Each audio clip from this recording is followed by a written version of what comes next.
अवसर मिलेगा। आप सबसे रिक्वेस्ट है आप सभी बैठ जाएं, मोबाइल फ़ोन साइलेंट मोड पर कर लें।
देवी सज्जनों नमस्कार, पुनः बहुत बहुत स्वागत, अभिनंदन आप सबका।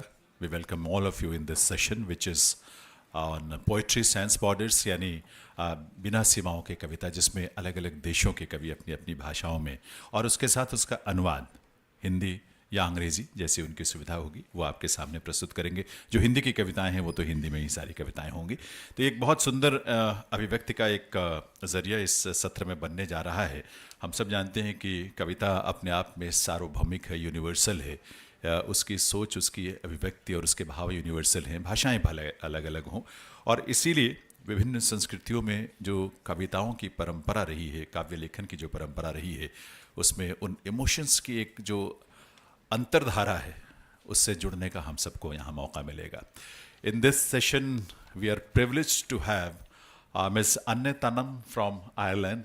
She is going to chair the session. Please put your hands together to welcome Ms. Anne Tannam from Ireland. Bharat से हिंदी कविता के बहुत ही प्रख्यात हस्ताक्षर बद्री नारायण जी हम सबके बीच में इस सत्र में यहाँ मंच पर हैं. From Tibet we have Buchung D. Sonam in Tibetan poetry. He is a big name. Raj Hiraman ji from Mauritius is also with us. Ibrahim Wahid Sahab from Maldives, he is with us in session. Bharat से सुदीप सेन जी इस सत्र में हमारे सामने हैं. और one more guest poet mister Tanure Ojaide from Nigeria, he is also here. So we welcome all of you in this session, and I will request Dr. K. Srinivas Rao ji, Secretary Sahitya Academy, to felicitate all the reputed prominent poets from different countries with Angavastra. And we will start with Ms. Anne Tannam from Ireland, who is going to chair this session. We welcome Ms. Anne. Mr. Buchung D. Sonam, तिब्बती कविता आपके सामने प्रस्तुत करेंगे. सुदीप सेन साहब भारत से.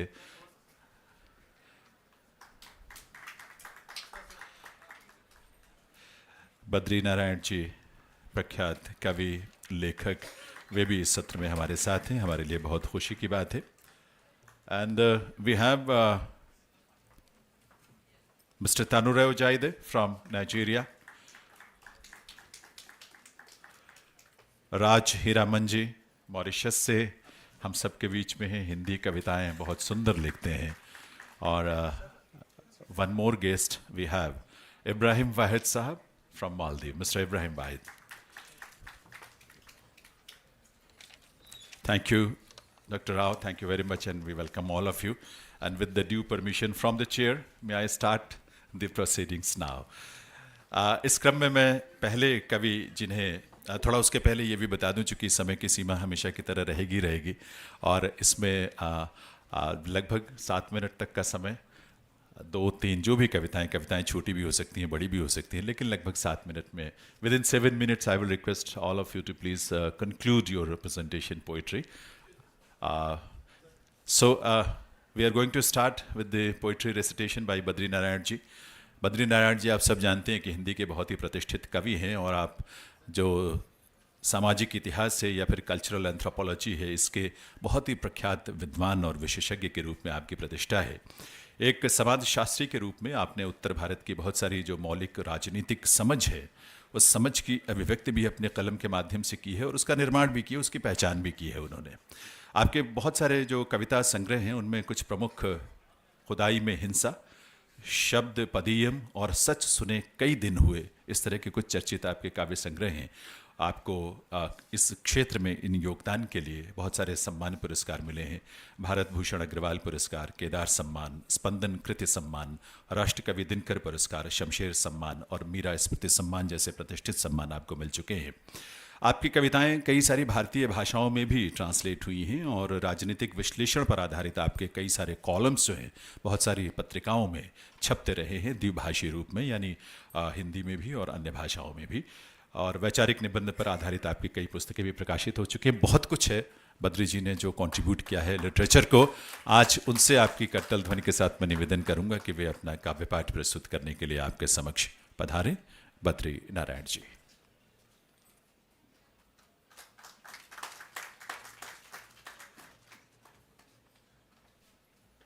Most difficult part for a poet to begin the session because one has to set the tone. I don't know I am able to do that or not, but I'll try my best. And thank you for inviting me in this poetry recitation session in which most of the eminent poets of the world are reading their poems.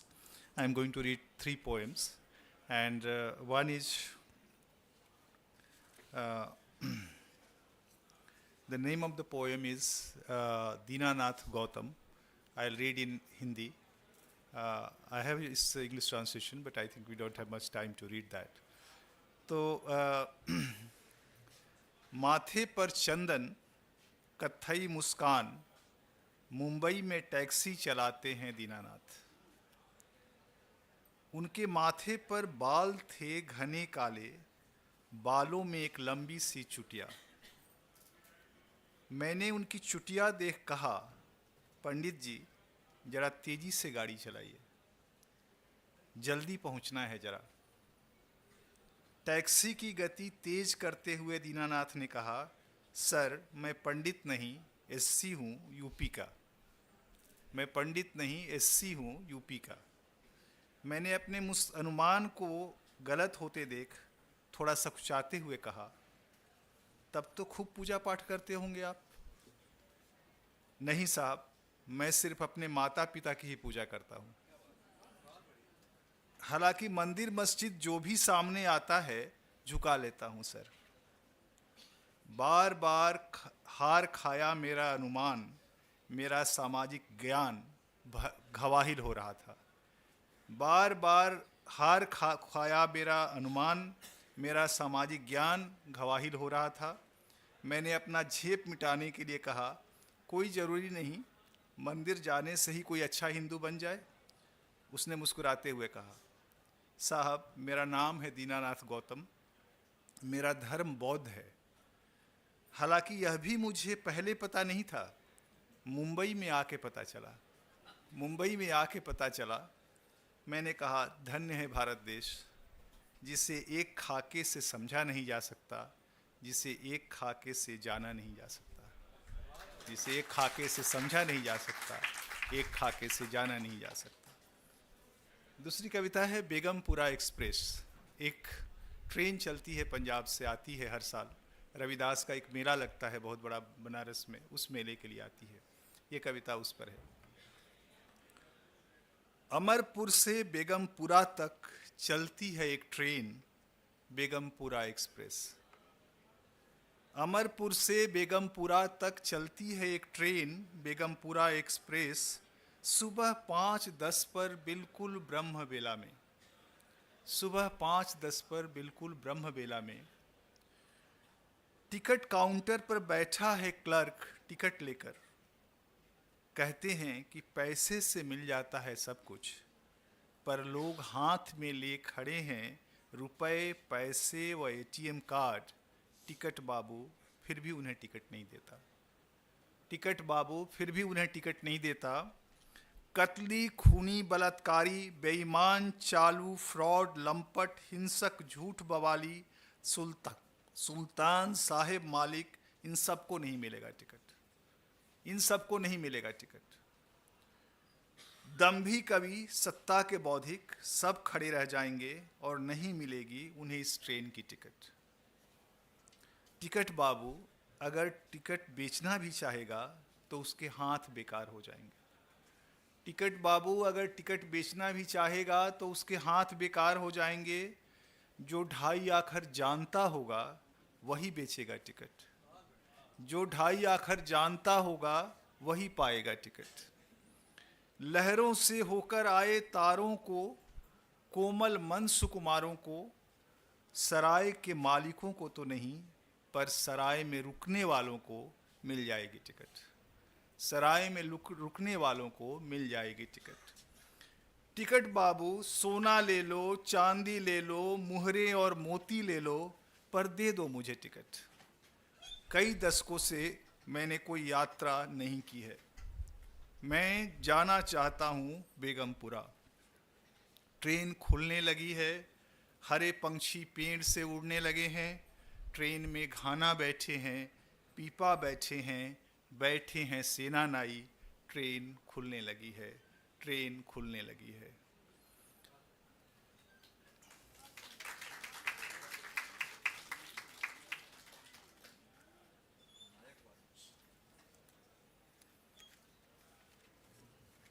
ये अंतिम कविता है। एक लोढ़ा है, एक सिलवट, पर दोनों कूचते हैं। एक लोढ़ा है, एक सिलवट, पर दोनों कूचते हैं। दोनों ही पाट पीसते हैं, बस इतना ही अंतर है, एक ऊपर है एक नीचे। दोनों ही पाट पीसते हैं, बस इतना ही अंतर है, एक ऊपर है एक नीचे। एक अगल है एक बगल, पर दोनों काटते हैं।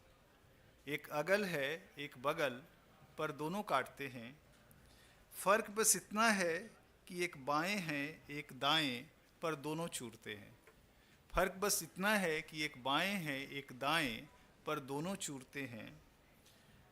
एक बाहर है एक भीतर, दोनों चूभते हैं। एक बाहर है एक भीतर, दोनों चूभते हैं। कूचे जाते, पीसे जाते, कटते, चूरते, चुभन में रहते, हंसते हैं हम, भी हंसते हैं हम। धन्यवाद।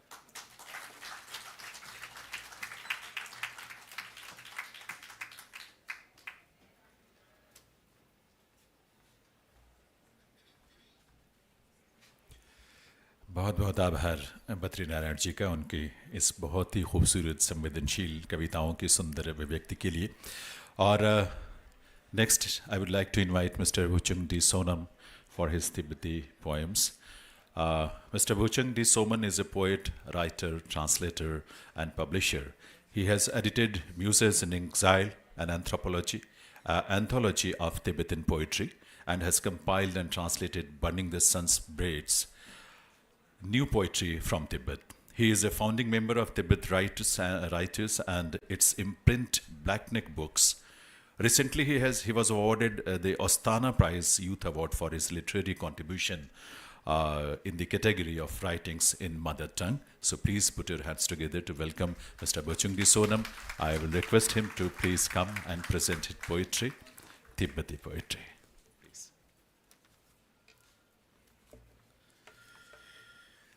Hello. I am a Tibetan refugee. I write both in English and also in Tibetan. I will read some of my poems in English. Who am I? Riverbank, mud house. My father's eyes, my mother's throat, a garden of willow pigeons pregnant, dust that flakes the altar invading sacred spaces. Here in the plains, there is no yakdang, just empty water bottles, no barley fields, only smoking cars. Yellow stars look down from my mother's sky. Barley has turned into wheat. Cabbages have stolen the fields from round radish. My grandfather's summer bag is flat. Who am I? A book? A pen? Talking about snows of the land, thinking of the land of snow. Words deny me the smell of my mother's milk, sheep droppings, haystacks. Fats of my heart have left, barren void, yellow dream, numb thought. The milkman has come knocking 600 rupees for this month. Half circle, full triangle, new moon. I have lived in too many rented rooms. What I need is a home, a shoe rack fixed to a wall. Who am I? A hair of a dog stuck on barbed wire, a parcel of dried chura packed, sealed, stamped, shipped, a nomad tent pitched low like impermanence hanging on the plateau. Dread day, flat peaks, smoke dot, hoof spot, musket shot. Some liberation comes from green chilies, white fire, white wall, pine needles, doormat. I am Kesar's war horse living on Middle River's nettle broth, playing with the words that mean and do not mean. Thank you. And the second one is called Banishment. Away from home, I live in my 36th rented room with a trapped bee and a three-legged spider.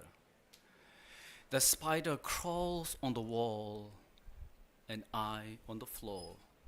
The bee bangs at the window and I on the table.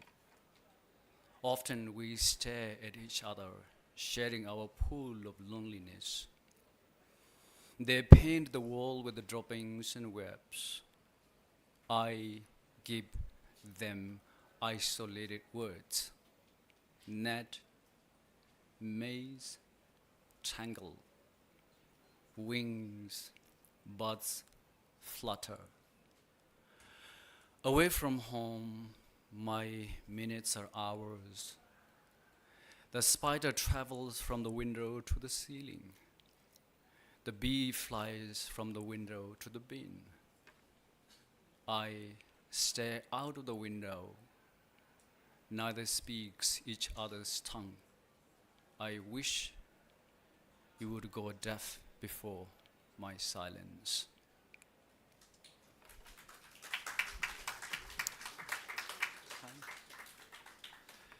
And this one is called The Song. All my moments belong to you, and I'm lonely still, enveloped in the smoke of your shadow, like a dandelion under a tree. My head swells with your thoughts, and my heart is empty still, left behind by your pack of mares like a hoofless donkey. You are a spotless, distant moon. I am a pebble on the shore, waiting for the next wave bathed in your light. I am no more than a fallen leaf, a feather stuck on a juniper tree. But I circle your orb until stars outshine the moon. In search of your warmth, I follow the path of a vulture's flight, and my sparrow's wings take me to the desolate corner of my room. here. I stare into the dusty screen of my laptop, hoping to write a song about the breeze that brings your fragrance. Thank you. One more. This one called The Burial. Dukmo died, vomiting worms from her mouth slightly agape like a half-opened book, displaying her worn-out, jagged teeth. For the last 3 days, she lay in her kennel, her eyes half open, with the splotches of blood speckle the beddings made from retired bedsheet. The vet who came to check on her said, "It's old age," and left. Dukmo's body slowly turned cold, like a spade on a winter's day. Maggots still popped out of her dead mouth like fresh pearls. We buried her in the forest, piling 3 white stones on her grave, a mound of dark soil. We planted 5 roses around her permanent refuge. Dukmo was 25. She lived a good life. After lunch, I sat on a reclining chair reading The Unbearable Lightness of Being, and dozed off at page 5. Dukmo came back, whispering, "Don't live too long, it's not worth." I opened my eyes and went back to reading Gundera. Thank you very much.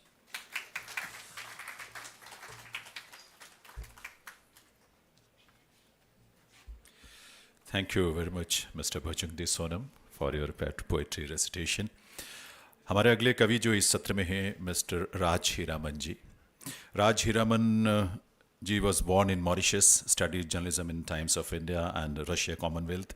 He has worked with private radio as well as national radio and national TV.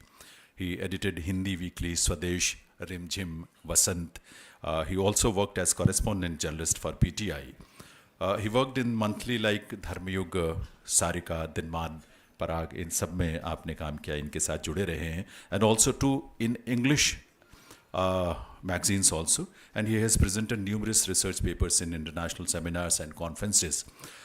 He is a recipient of Sahitya Mahamahopadhyay from Prayag Hindi Sahitya Sammelan. So welcome Hiraman ji, and I will request to present his poetry before all of you. आइए, हिंदी में लिखते हैं और हिंदी की कविताएं आपके सामने प्रस्तुत करेंगे. नमस्कार. मुझे खुशी है कि मेरा जो विचार है, मेरी जो कविताएं हैं, इसे ट्रांसलेट नहीं करना पड़ेगा. सीधा बोल रहा हूँ, आप सीधा समझेंगे.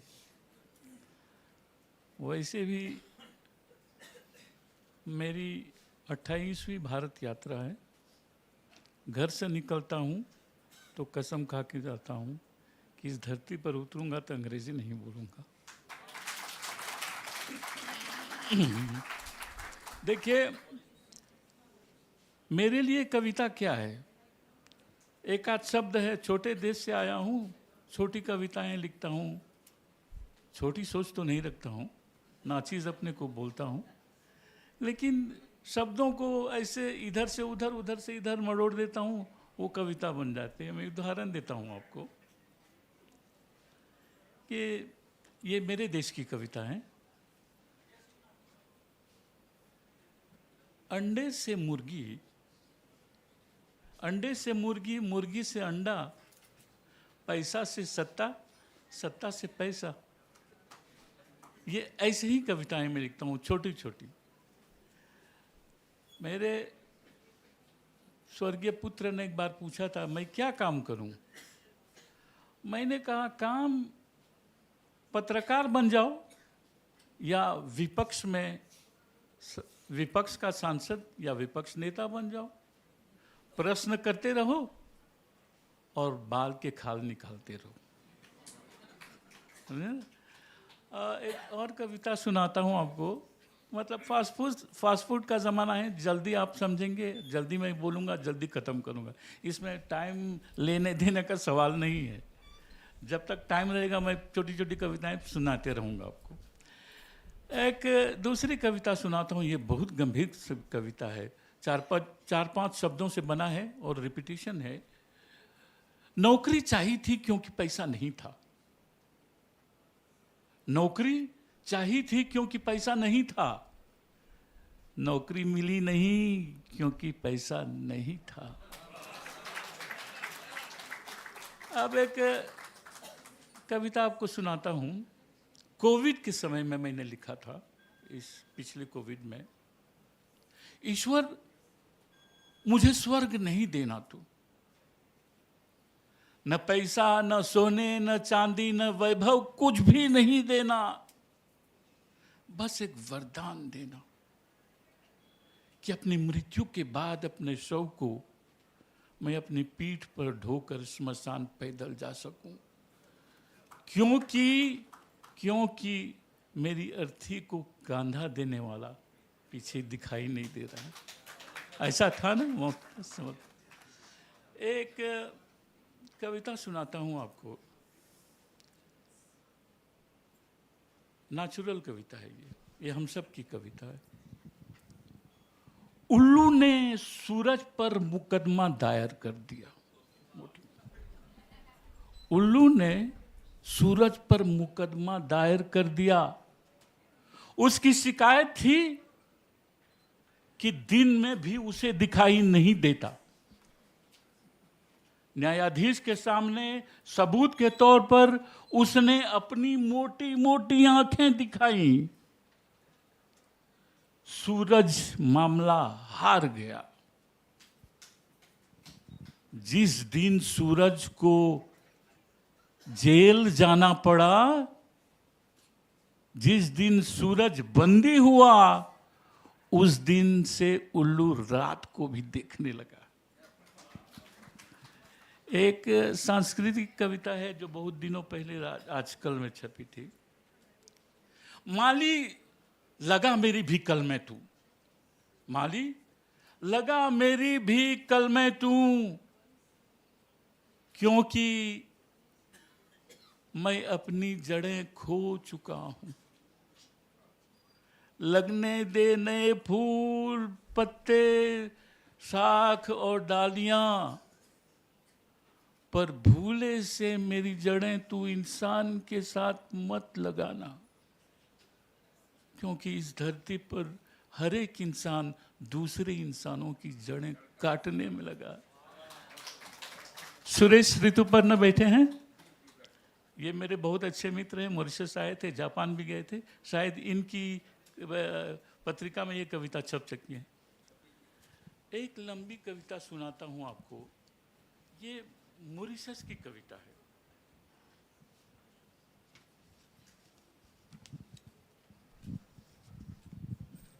ये मॉरिशस की कविता है और शायद ये दुनिया भर के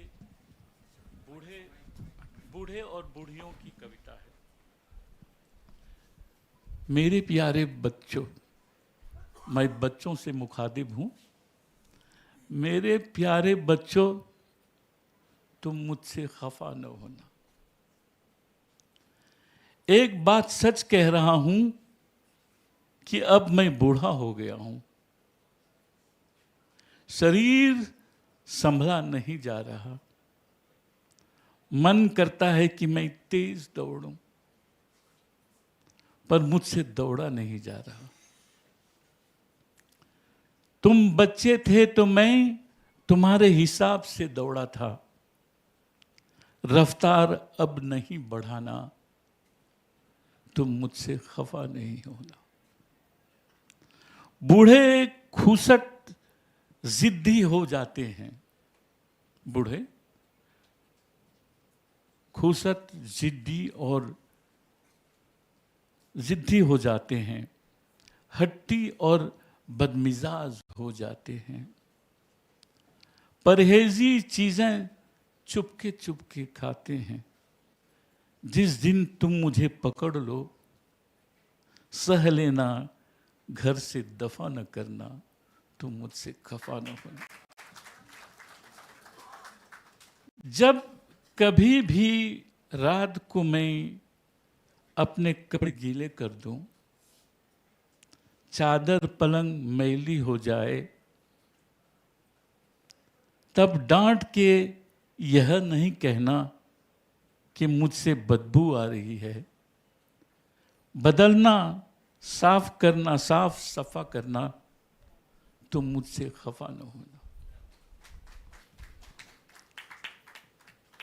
बरसों बाद घर लौट आया हूं, सुबह के भटके को तुम सब भूले का उलाहना मत देना।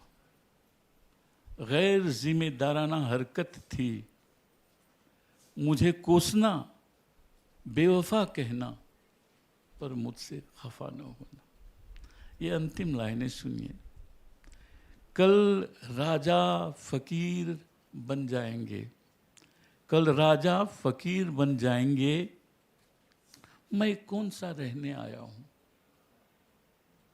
मेरी अर्थी को कांधा देना, 100 लावारिस न छोड़ना। मेरी चिता को आग देना, मेरे ज़मीर से वफा न करना, मुझसे खफा न होना। एक छोटी सी कविता और पढ़ देता हूं।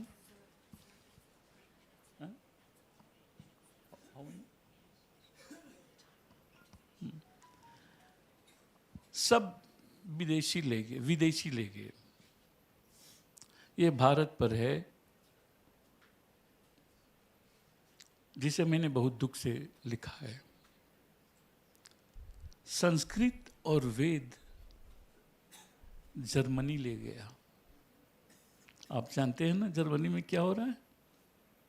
जर्मनी की कुछ फोटो मैंने जारी किए हैं, जहाँ के छोटे बच्चे धोती पर बिना कमीज के जनेऊ चुरकी लगाकर नीचे बैठ के पत्तलों पर शाकाहारी भोजन कर रहे हैं। ये जर्मनी का फोटो है आज का। जर्मनी ने विशेषकर विभाग कायम किए हैं जहां पर संस्कृत पढ़ाई जा रही है और डिकोडिंग हो रहा है। जिस मैकोले ने आपका एजुकेशन सिस्टम, आपका आश्रम, आपका गुरुकुल बंद किया था और आपने बंद कर दिया था, आज वही गुरुकुल इंग्लैंड में खुल रहे हैं। मेरा नाती इंग्लैंड में स्कूल जाता है जहां चपाटी मिलती है, एक दाल मिलती है। घर आके अपनी माँ से, अपने बाप से बोलता है कि मैं चपाटी खाऊंगा और दाल खाऊंगा। ये इंग्लैंड में हो रहा है। और मैंने जर्मनी की बात कर दी आपसे।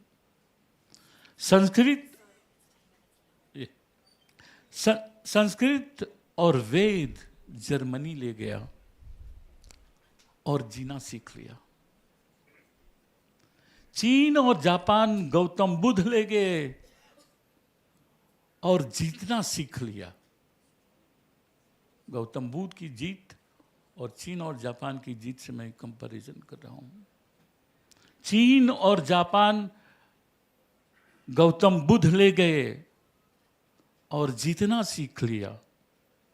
इंग्लैंड और अमेरिका भारतीय पर्व मना रहे हैं। इंग्लैंड और अमेरिका भारतीय पर्व मना रहे हैं। दीप जलाना सीख लिया उन्होंने। भारत के पास क्या रह गया? भारत के पास महाभारत रह गया।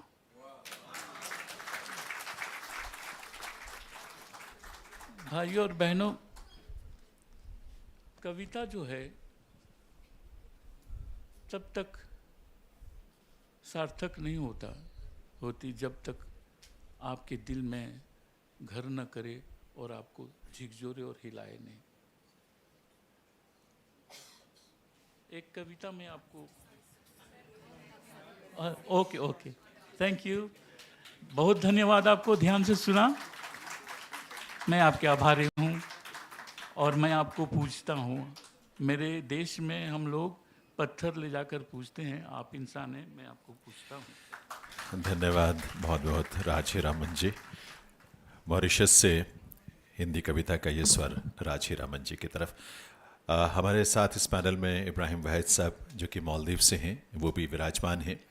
Ibrahim Waheed ji is an academician, a writer, poet and accomplished musician and lyricist also, and a very renowned television personality in Maldives. He has received Maldivian and international awards, including the SARC Literary Award known as FOSWAL, the MSPCA Maldives, Diamond Star Honor Award. He is also recipient of Sahitya Academy's Premchand Fellowship. In 2020, he was awarded the Maldives National Award of Honor for distinguished service to the Dhivehi language and culture. So put your hands together to welcome Mr. Ibrahim Wahid, and I will request him to come forward for the recitation of his poems. Ibrahim Sahab, please. Would you like to?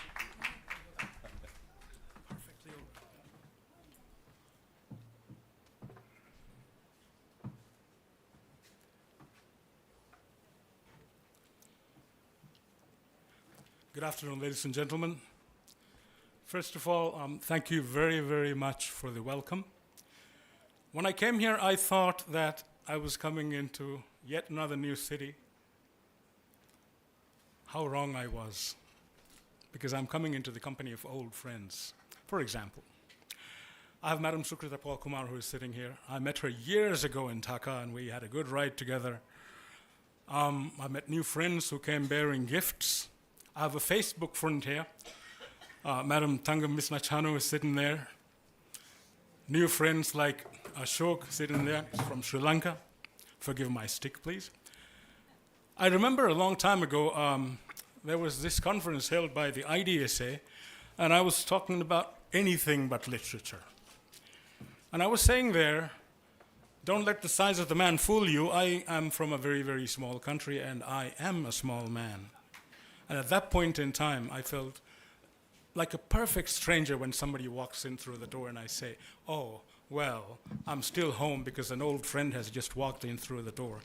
Well, that old friend has just walked in through the door as well, Dr. Suresh Goel, who is sitting here. Thank you for walking in. Now, why am I saying this?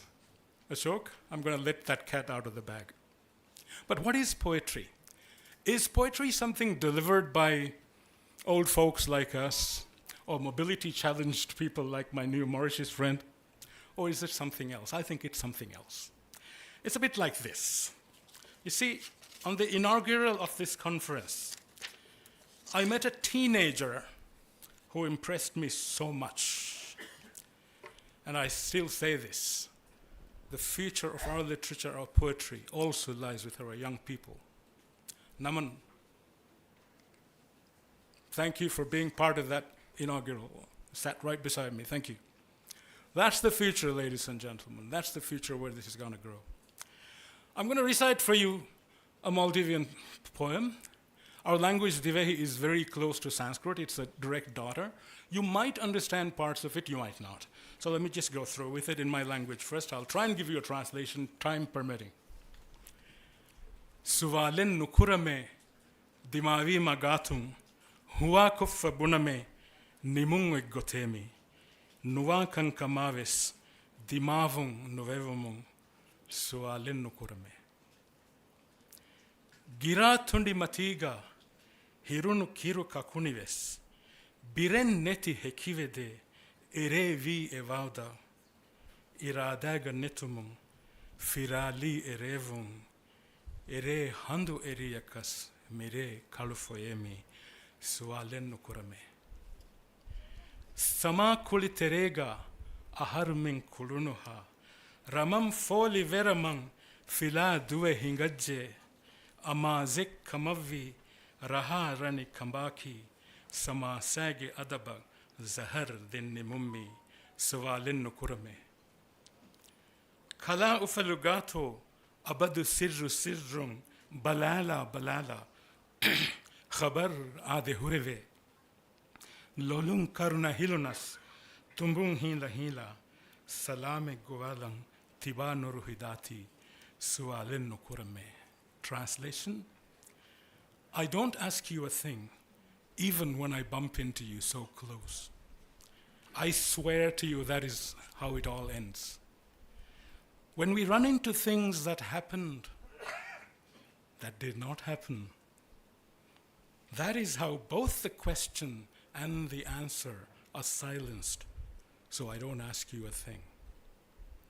Or even those small white crabs that scurried across that wave-swept beach, even they will swear to the promises we made to each other that night. But when fate did not write it to be so, those plans went awry. Even if the moon rose that night, it is the moonless, dark half of the month now, so I don't ask you a thing. Or those games that we used to play during those traditional festivals, they have all become one childish game and gone into hiding. We used to say that our target was that we became king and queen to each other. And in punishment for such frivolous sayings, we've been given poison in the end. Forgive my stick again, so I don't ask you a thing. I constantly check in great secrecy whether you live in happiness or not. I'm always on the lookout for any news about you. Yes, I am. Even as my eyes tear up, I keep smiling with my lips. And since it might be unseemly for anyone to hear me even greet you, I don't ask you a thing. I don't ask you a thing even when I bump into you so close. I swear to you, this is how it all ends.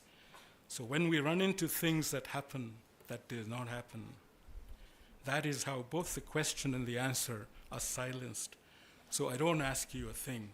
Sualin nukurame dimavi magatum wako fabuname nimungoy kotemi nuwakan kamawes dimavun nuveumung suala jawabai mema gotemi sualin nukurame. Do I have more time? One. Okay. I talked about young people. I share with you something that I wrote in a different country. 45 years ago, I was a teenager. I was doing my first degree at a place called the American University of Beirut. Beirut was in the grips of a civil war at that time. I was playing for a private band there, and they asked me to write a song. I did. We performed it in nightclubs and then open stage. 5 years ago, a Lebanese literary magazine calls me and says, "Can we publish this? This is good poetry." I said, "Nope, that was a rock song." They said it was poetry. It was written by a 17-year-old, for God's sake. And that's what I mean. I'll finish with that. It's in English.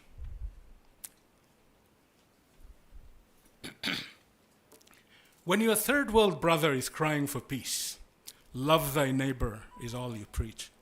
Yet when he opens his mouth for the milk of kindness, you give him a pacifier. Man doesn't live on bread alone. Yet when he needs that bread, he's all alone. For your dog is the Lord of what I can't afford. Yet you give me a pacifier. So it was ivory for beads, gems for a mirror, pearls for subversion. See the Indian reservations? So now it's oil in return for your cursed gun. We fight for peace as if there ever will be peace. For you give us a pacifier. You give us a pacifier. When we open our mouths for the milk of kindness, you give us a pacifier. My question to you, ladies and gentlemen, has anything changed? Nothing has changed. That was written by a 17-year-old, and here is a 62-year-old person saying nothing has changed, and yet the hope lies with young people like Naman. Thank you very much, ladies and gentlemen. I will leave you with one little remark, because sometimes poetry goes all around you. Since I've come here, I've been hearing beautiful poetry right beside me, because people assume one thing, which is wrong, and here's the cat out of the bag. मैं बहुत शुक्रगुजार हूँ, धन्यवाद कहता हूँ निमंत्रण के लिए, दावत के लिए. बहुत धन्यवाद. Bye bye.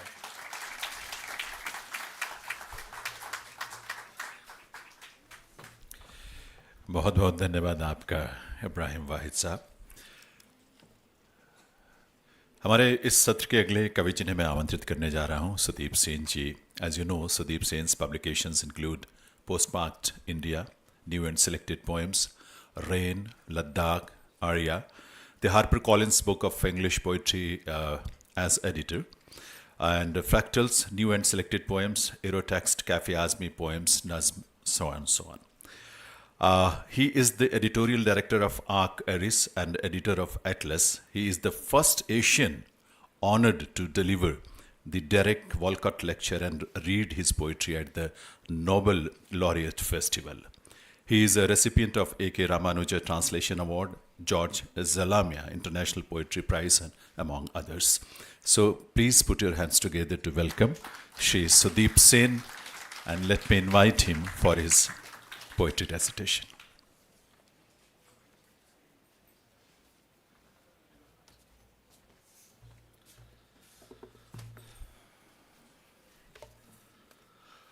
Namaskar, Namaskar, Sat Sri Akal, Adab. What is wonderful is what you just left, legacy for lyricism. So Ibrahim, thank you for setting the stage up so beautifully, and my wonderful colleagues who just read beautiful work.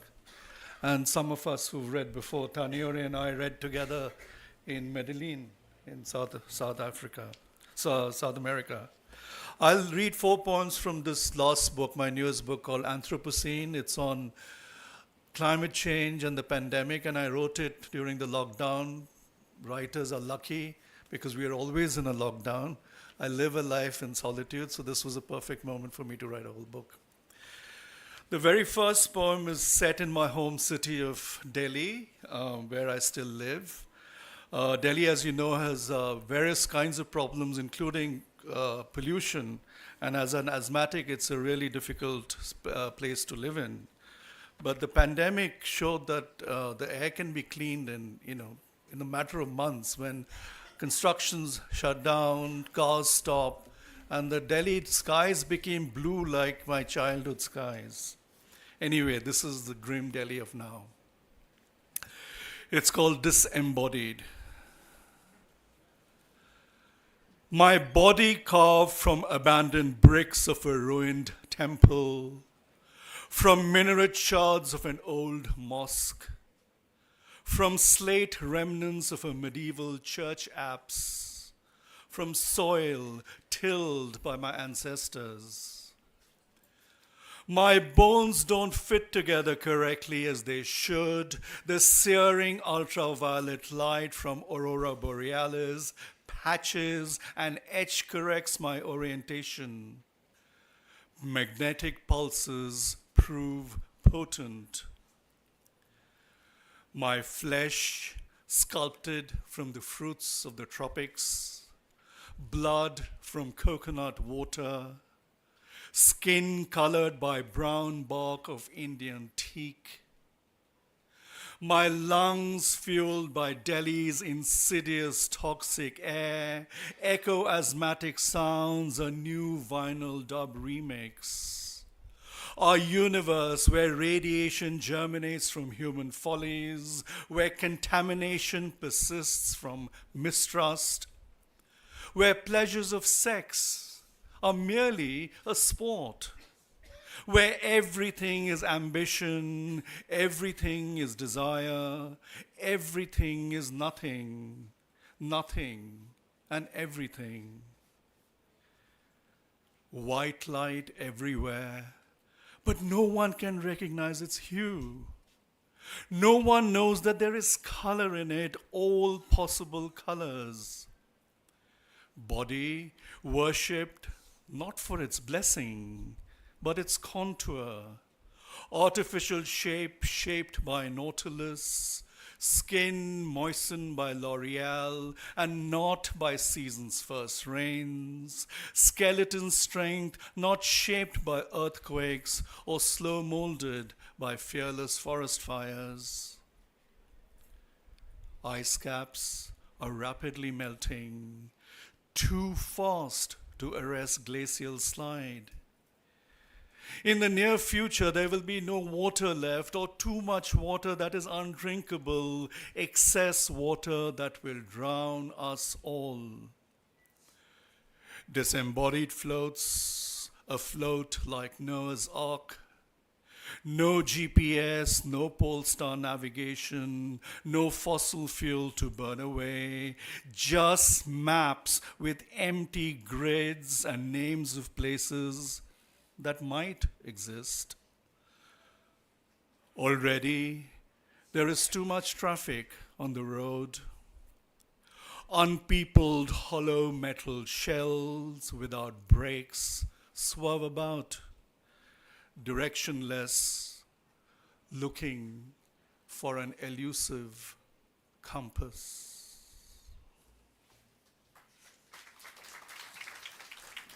Thank you. This is a very short poem. It's called That Is I.E. And I don't do this very often, but sometimes I send my poems to my son.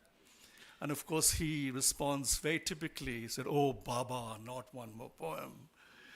Anyway, he texted back, as children tend to do. 2 weeks later, said, "You know, it's rather beautiful, but I have no idea what you're talking about." But you know, I was very gladdened because at least his aesthetic pulses were ignited. The cerebral can come later. And I was just glad that he got the aesthetics.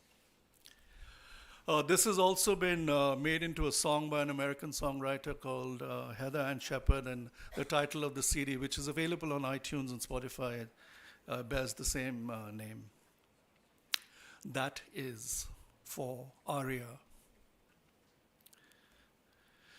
That is because you hear the sound of a lone rustling leaf, you hear the sea. That is because I consider the sea silent, you hear its silence in my studio. That is, and because of that, the silence will not empty the sea of its leaves. I find writing poems, funny poems, very, very difficult. It's very challenging because we are so taught to be serious and so on. And every time I've tried writing a funny poem, I've fallen flat on my face. But I'll give this one a go. It's the only one I've chosen to publish ever in my life. And it's called Preparing for a Perfect Death. It has an epigraph which I've translated from Urdu, the poet Iftikhar Arif, and I quote, "I want to be shattered like a dream, such a loneliness that wants to die." Get your papers in order, choose your inheritors fairly with love, care. Outline clearly who gets what they are required to execute. Execution after your execution, their inheritance, your legacy. Thereafter, the phase of reflection, call all you wish to one last time. Forgive those who have wronged you, smile, hug, and give gratitude. Record everything in minute details, leave no unresolved business or debts. Donate your organs, give to the needy, veer on the side of being generous. Then, the most difficult part, how and where to die, what to wear. Be tidy and smartly turned out. There's no room for shabbiness here. Of course, one would like it to be swift and painless without any show. An elegant private ceremony for one, a dream end, a perfect death. Well, I'll just end with one poem called Language, because it's very important, because language is the tool for all of us. And the way the language has been destroyed, the politics of language and so on, elections in America determined by spin doctors in Russia and so on.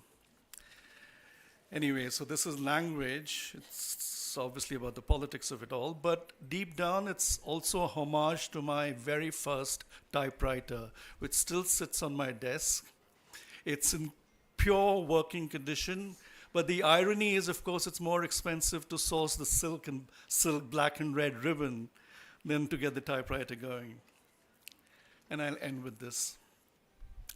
It has an epigraph from Italo Calvino, and I quote, "Without translation, I would be limited to the borders of my own country.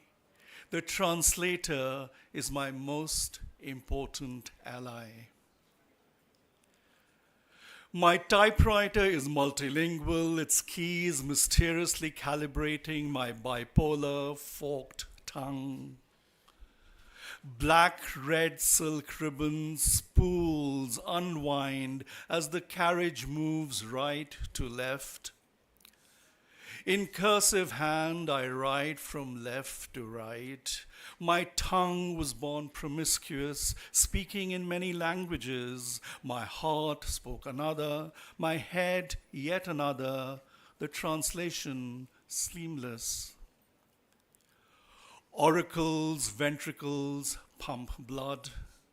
Corpuscle-like alphabets, phrases, syntax cross-fertilize my text, breathing life. Texture enriched, music, cadence spatially enhanced, osmotic, polyglottal, a polygamy of grammar.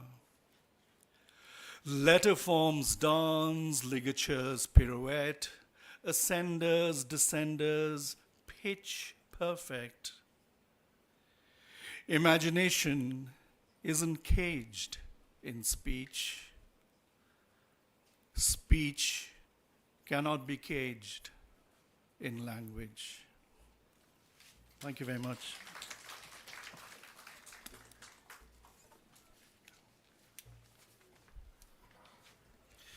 Thank you so much, Sudeepji.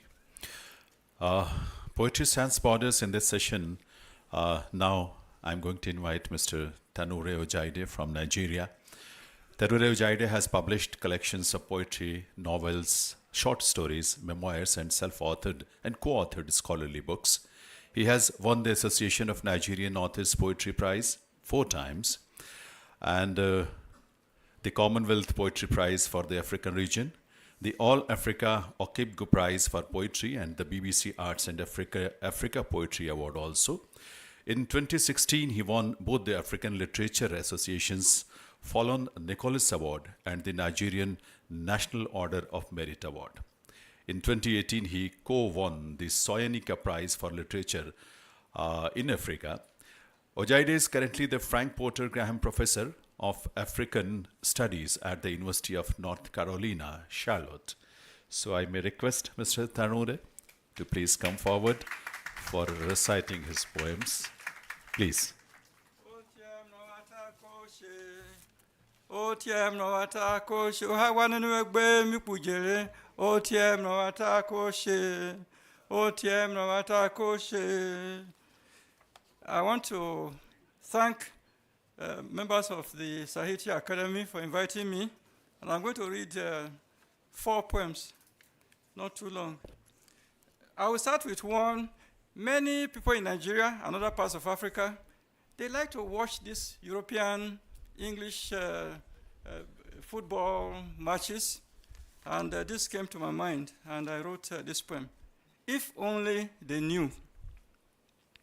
If only my people knew what history hid from them, the servitude bedazzled in globalization.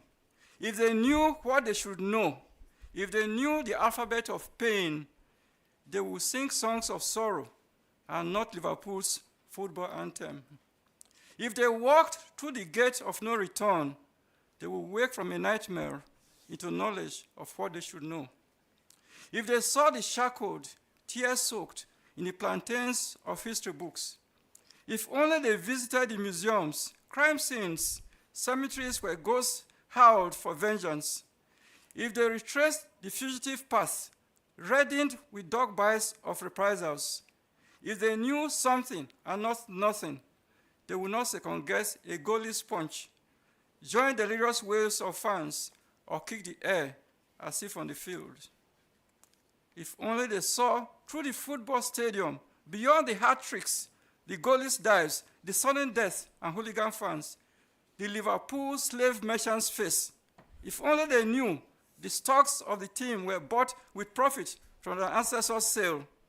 If only they knew themselves, they would see shackles, hear cries of long ago, still holding them down in duplicitous diplomacy.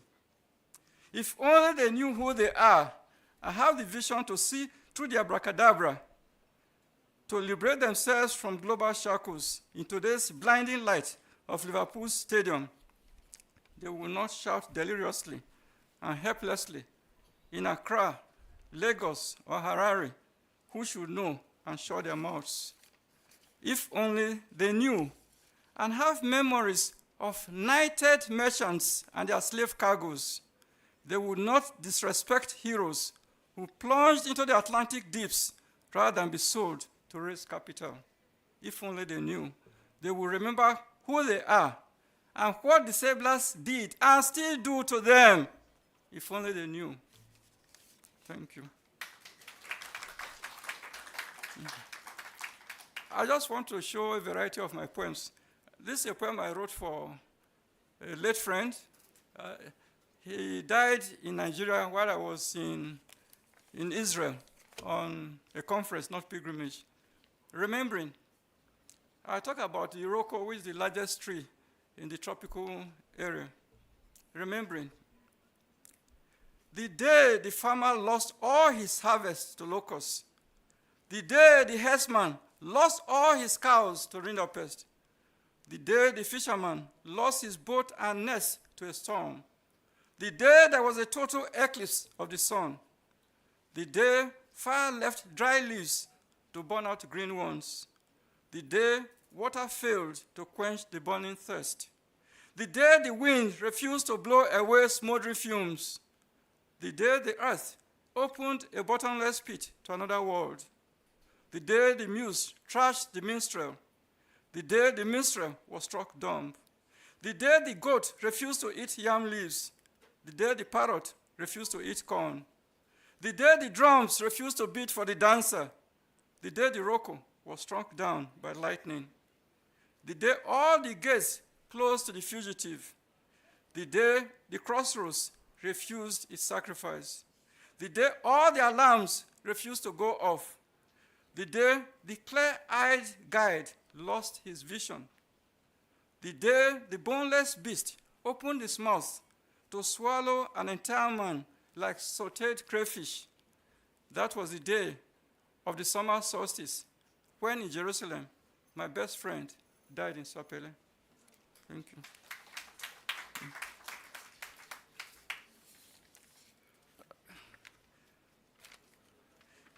My next poem, when people are so close, when something happens to one, the other feels it, and that's that poem. This poem is about a war going on now. And I got an email that we should write a poem for peace. So I call this a peace poem. You will know the war I mean when I read it. So, peace poem. Being asked to write a peace poem for one war in which everyone lines up on either side as other wars rage beyond the pale of cable news, tests Aridon's divine judgment in inspiration.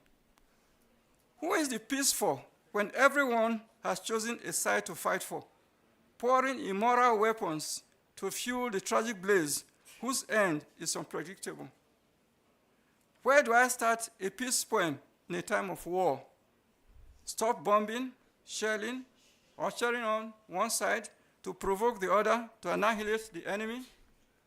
Being asked to write a peace poem turns into waging war against warmongers, humanitarians seeking the next refugees to pitch tents for and feel good about service for which they make an enviable living.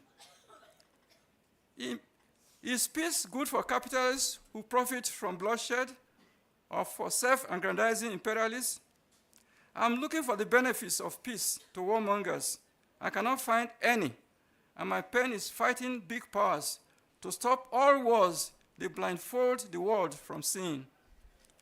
Many are already serenading heroes in the midst of ruins.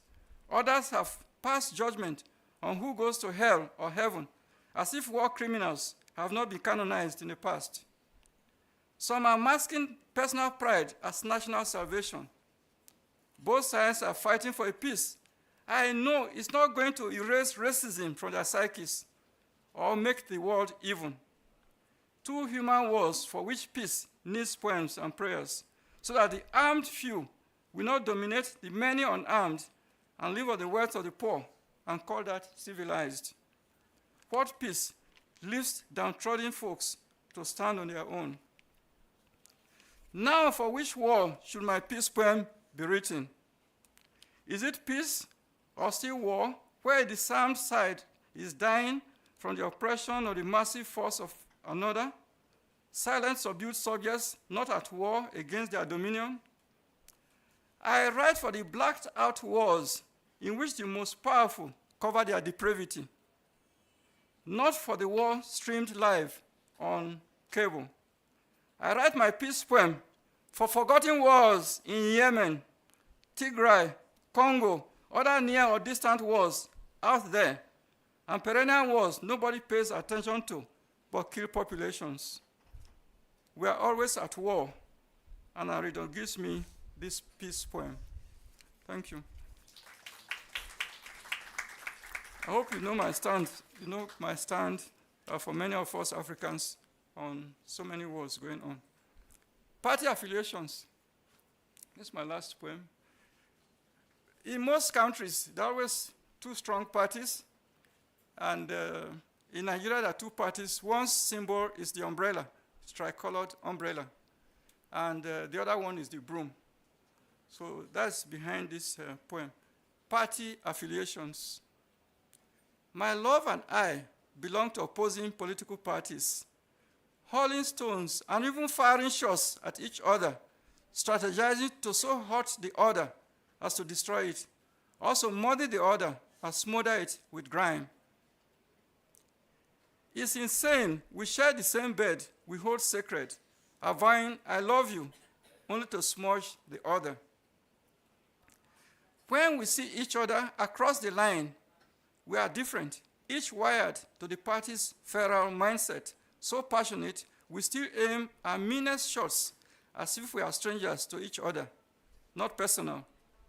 We are more unfamiliar than strangers. Those we don't know are human.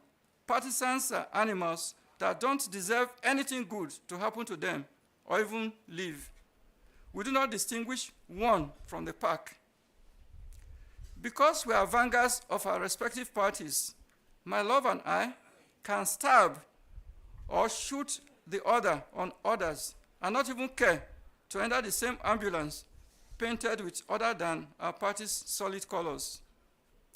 We are ready to die for the status quo of ours rather than be saved by the other for a change.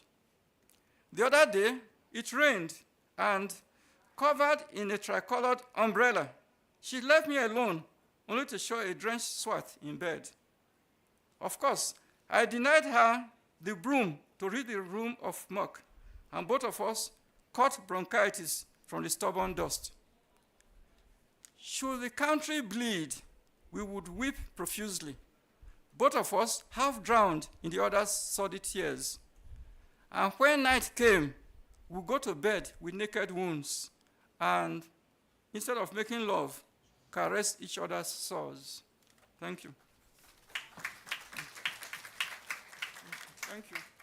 Thank you so much. Thank you, Mr. Tanure Ojaide. He is from Nigeria. Ladies and gentlemen, we are privileged to have with us a renowned poet from Ireland, Ms. Tanne Annam, who is chair of the session also. Ms. Anne Annam is the poet in residence with Poetry Ireland, the author of 3 poetry collections, Take This Life, Tides Shifting Across My Sitting Room Floor, and 26 Letters of a New Alphabet. She is working on the 4th collection also, supported by an Arts Council Literature bursary. Also a spoken word poet, she has performed at festivals such as Lingo, Electric Picnic, the Kosovo International Poetry Festival and the Crawl Festival in Berlin. I'm inviting her for her poetry recitation, and if she may like, to put her presidential remarks also. So please put your hands together to welcome Miss Anethanam from Ireland.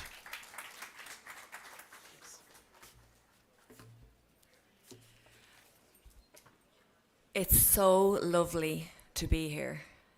Thank you so much to the Academy for inviting me. I'm also very aware that people are getting hungry for lunch, so I won't spend too much time. I just wanted to say first thank you to the wonderful poets that we've heard today. What a privilege and a pleasure to hear their words. I was thinking about borders. Today's session is poetry without borders, or sans borders. And poetry really is the perfect vehicle for moving between borders. Of course, the borders of countries, and because I come from Ireland, we know a lot about the difficulty that borders can have.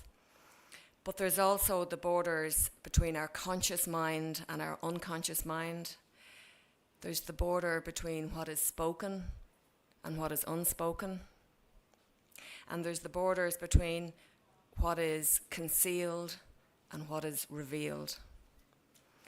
And I think that's why I so love and am in love with poetry, because it has such an ability to allow us to move easily between those borders. I'm going to say very little else and read 2 poems, and then we will have time if people from the audience, if anybody'd like to ask a question or 2 of any of our panel, please do. I'm really interested too in the borders of our lives. As a woman, I've gone from maiden to mother, and I'm into crone now. And I love the fact that there is a threshold that we need to pass over into. And I love the fact that within the, I've lived all my life within the borders of the same postal code. And I know that many people here in this room have lived in and worked in many different places. So what we can do within the borders of our own country, and what we can do within the borders of our own house, of our own homes, and of our own districts. And lastly, I'm really interested too in the borders between the living and the dead. And again, poetry is a wonderful, wonderful medium for expressing and articulating very deep human emotion around that experience of everybody here, of course, we're all in the land of the living, but we have experienced and witnessed watching those that we love move into the land of the dead. And I have found poetry to be a huge comfort. So my first poem is called Turning 52.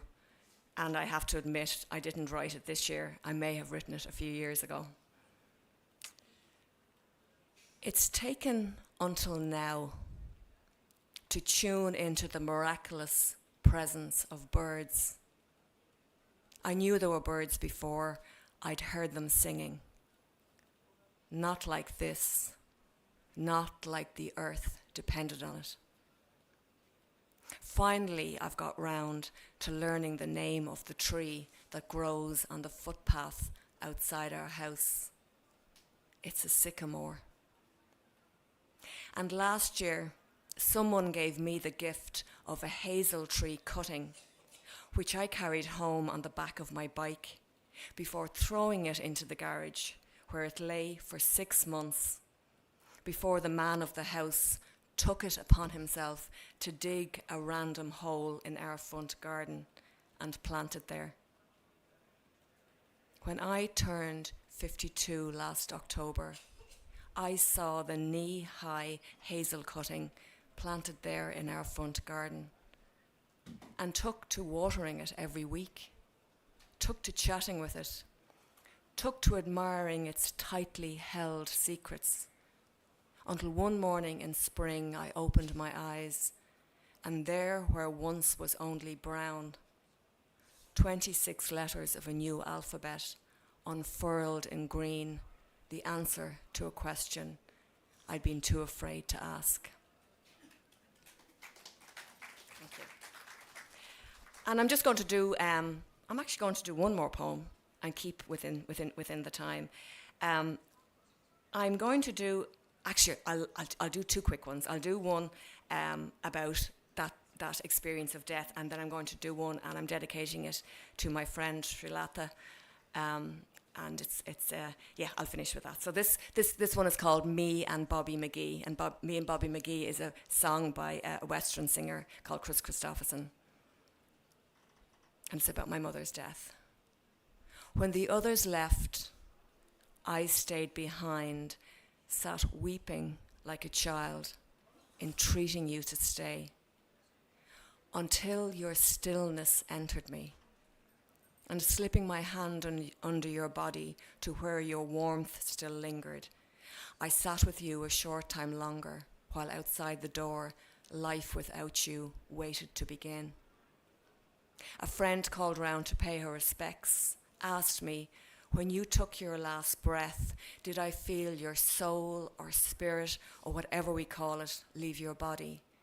And where did I think you are now? I said, when you took your last breath, I felt you dissipate. Now you are nowhere. Now you are everywhere. The crib you made still sitting on the TV stand, 3 wise men looking towards the sky, searching for a star to guide them. Joseph with his arm around his pregnant wife, a puzzled look on his knitted brow. And a few days later, I turned the dial to Sunshine 101, Chris Christopherson singing Me and Bobby McGee, words and music filling the car until there wasn't any room left to breathe. It took another week before you turned up in my dreams. I think we spoke to one another, but neither of us knew what to say. And then the dream moved on without you. Thank you. And I'm going to finish up with this poem. I had the privilege 7 years ago of staying in Chennai Mathematical Institute as part of a residency, and I had already met Srilata online, but we got a chance to meet in person, and what a privilege that was. So this poem is called Cycling in Chennai. Srilata lends me her bicycle.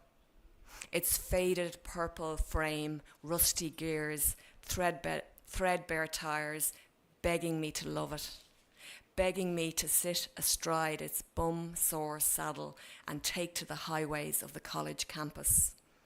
Follow the road flanked with trees, sun-drenched trees, and deer, searching for food in overflowing bins, birds riding the waves of their dappled backs. Follow the curve, faster into the breeze, past students cycling in 2s and 3s. And as we pass each other by, give them the secret nod that says, hail, universal tribe of pedal pushers. Hail, kings and queens of forward motion. Hail, the triumph of our journey. Thank you.